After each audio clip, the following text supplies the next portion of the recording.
Hello friends, एक बार फिर से आप सभी का स्वागत है बॉन्ड इक्विटी चैनल में। आज मैं कई दिनों बाद लेकर आया हूँ आप लोगों के लिए पेनी स्टॉक। ये पेनी स्टॉक एक ऐसा स्टॉक है जो कि मुझे तो अच्छा लगता है। आप भी अपना व्यू बताइएगा। आप बताइएगा कि आपको कैसा लगता है, कमेंट बॉक्स में लिख के।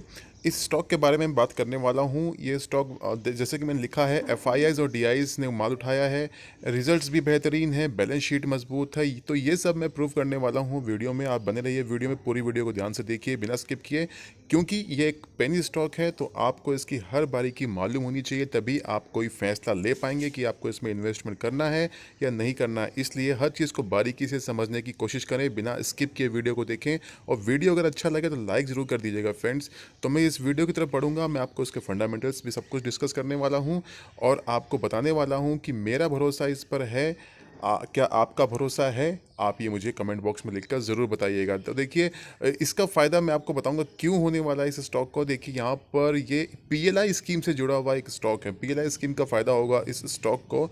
और सिर्फ इसने 73 पैसे का लो बनाया था, वहाँ से थोड़ा सा उठ चुका है ये स्टॉक, ऊपर आ चुका है और अभी भी इसमें बहुत तेज़ी की गुंजाइश बाकी है।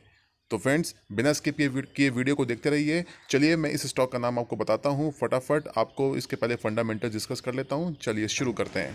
आगे बढ़ने से पहले ये बता दूं कि मैं 40 रुपीज़ का टारगेट क्यों दिया हुआ है, क्योंकि इसने हाई बनाया था करीब 20 रुपीज़ का।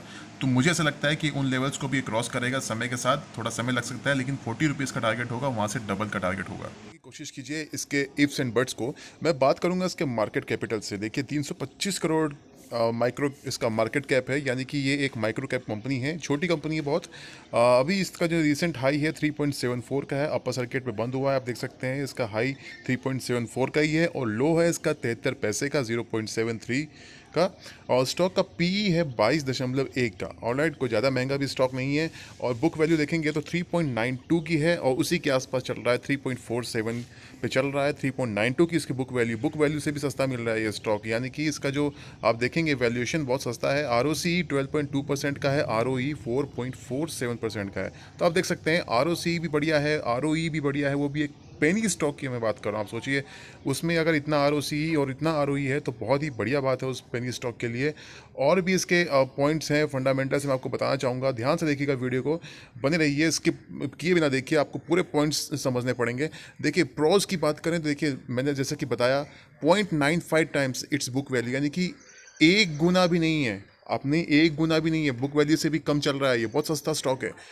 और कंपनी ने गुड प्रॉफिट दिया है, 91.43% CAGR है पिछले 5 साल का इसका। तो आप समझ सकते हैं प्रॉफिट दे रही है कंपनी।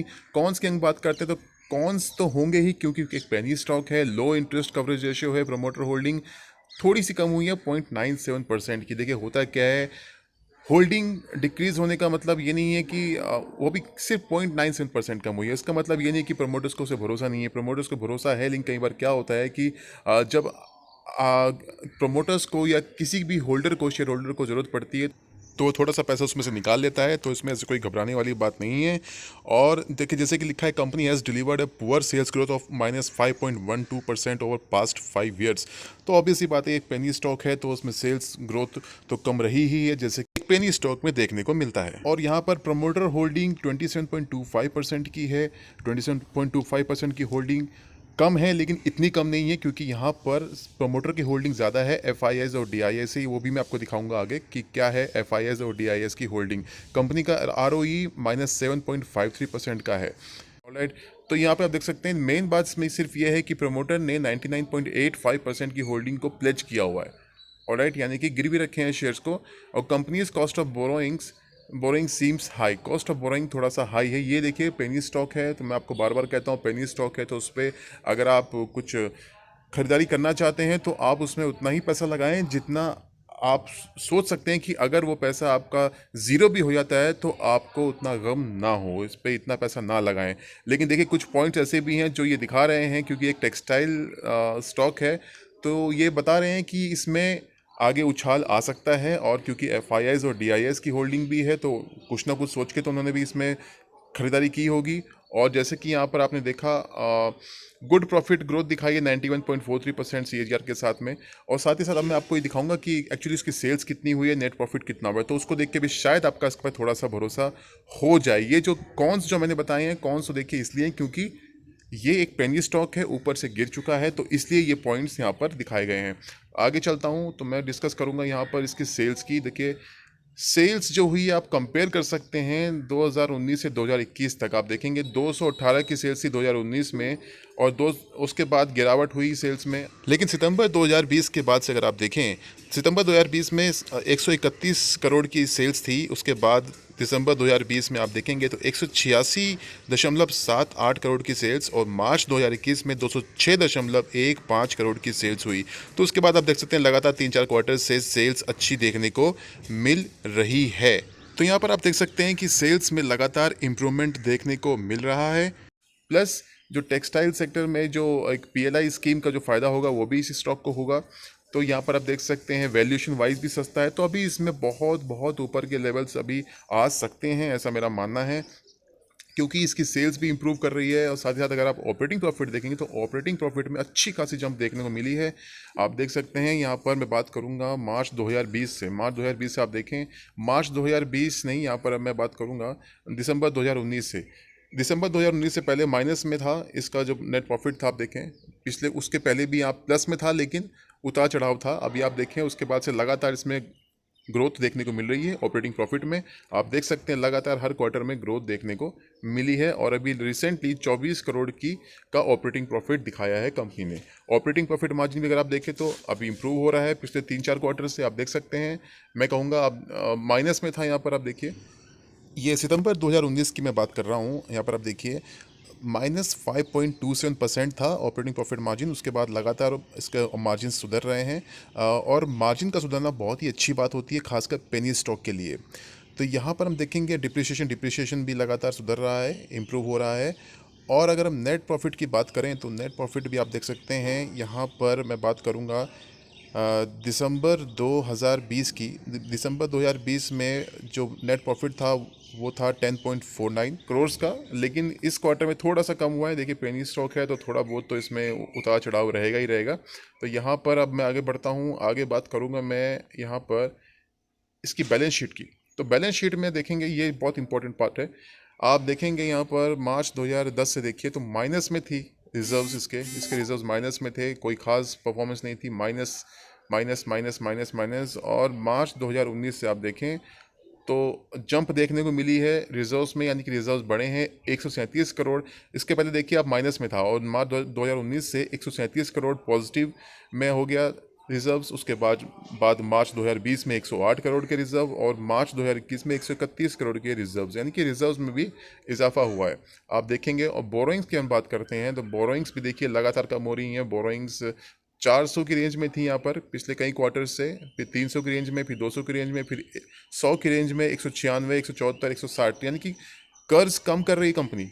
तो कर्ज कम कर रही कंपनी, रिजर्व्स बढ़ रहे हैं, तो और क्या चाहिए। देखिए कंपनी अपने सेल्स को सुधार रही है, अपने मार्जिन्स को सुधार रही है, अपनी कर्ज को कम कर रही है, रिजर्व्स को बढ़ा रही है। इस पर FIS और DIS का भरोसा है। सिर्फ एक बात है इस पर कि कंपनी के 99% शेयर्स प्लेज्ड हैं, गिरवी रखे गए हैं। लेकिन आप इस चीज़ को ध्यान में ना रखें, प्लेज किए हुए हैं ठीक है, लेकिन ये एक पेनी शेयर है। तो अगर आप इसमें फिर भी आप थोड़ा सा रिस्क लेना चाहते हैं, इन्वेस्टमेंट करना चाहते हैं, तो आप 100 रुपये का, 200 रुपये का, 500 रुपये का इन्वेस्टमेंट कर सकते हैं। वो आपकी कैपेसिटी पे निर्भर करता है, लेकिन उतना ही इसमें आप स्पेंड कीजिए जितना कि आप बचा सकें, अगर मान लीजिए ये नीचे भी आता है तो।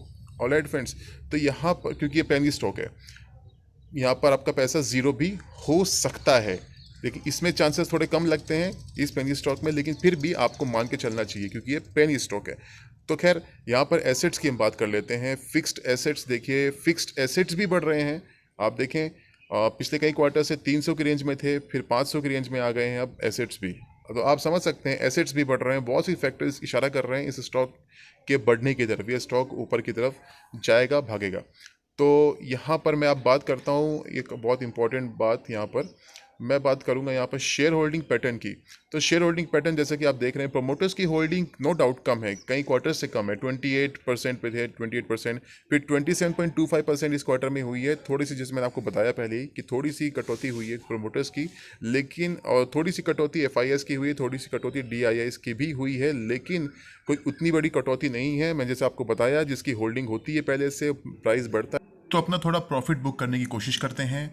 जैसा कि आप देख सकते हैं, प्रमोटर्स की होल्डिंग 27.25% पर है, एफआईएस की 6.24% पर है, डीआईआईएस की 22.28% पर है। तो प्रमोटर्स का भरोसा अभी भी इस पर कायम है। तो ये भी आप देख सकते हैं। तो F I S, D I S और प्रोमोटर्स की अगर बात करें तो सबसे ज़्यादा होल्डिंग अभी भी 27.25% की प्रोमोटर्स के ही पास है। ऑलराइट, तो 20 इसमें प्रोमोटर्स का भरोसा अभी भी बना हुआ है। तो ये तो था इस स्टॉक के बारे में जानकारी। अब मैं इस स्टॉक का नाम भी आपको बता देता हूँ। ये एक टेक्सटाइल सेक्टर का स्टॉक है जिसका नाम है JCT लिमिटेड। मैं बात कर रहा हूँ JCT लिमिटेड की।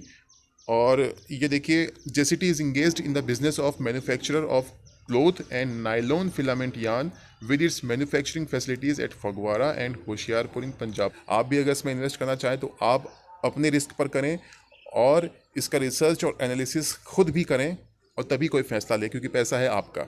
ऑलराइट फ्रेंड्स, तो ये तो था JCT लिमिटेड के बारे में मेरा रिव्यू। अगर आपको वीडियो अच्छा लगा हो तो लाइक करके मोटिवेट कीजिएगा। आप अगर नए हैं चैनल पर तो सब्सक्राइब कर डालिए। इस तरह की इंटरेस्टिंग वीडियोस मैं डालता रहता हूँ। ब्रेकआउट स्टॉक्स भी डालता हूँ, कुछ फंडामेंटल स्टॉक्स भी डालता हूँ जिसमें ब्रेकआउट आता है, उस तरह की वीडियोस भी मैं डालते रहता हूँ। अगर आपको वो अच्छी लगे, आप चैनल में मेरे जाके देख सकते हैं। अगर आपको लगता है कि देखना चाहिए तो आप देखें। बहुत सारी वीडियोज़ डाली हैं जिसमें मैंने ब्रेकआउट वाली वीडियोज़ भी डाली है, उनके टारगेट दिए हुए समय पर अचीव भी हुए हैं। और अगर आप कोई सर्विस ऐसी लेना चाहते हैं जिससे अगर आप इंडिविजुअल सर्विस लेना चाहते हैं स्टॉक से रिलेटेड, तो आप डिस्क्रिप्शन बॉक्स में मैंने एक नंबर दिया हुआ है, उस पर आप व्हाट्सएप कर सकते हैं। वहाँ पर मैं आपसे बात करूँगा। ऑलराइट फ्रेंड्स, तो ये था आज की वीडियो। अगर आपको अच्छा लगे तो लाइक ज़रूर कीजिएगा और बेल आइकन को प्रेस करना ना भूलें। फिर मिलूंगा नई वीडियो में। अपना ख्याल रखिए।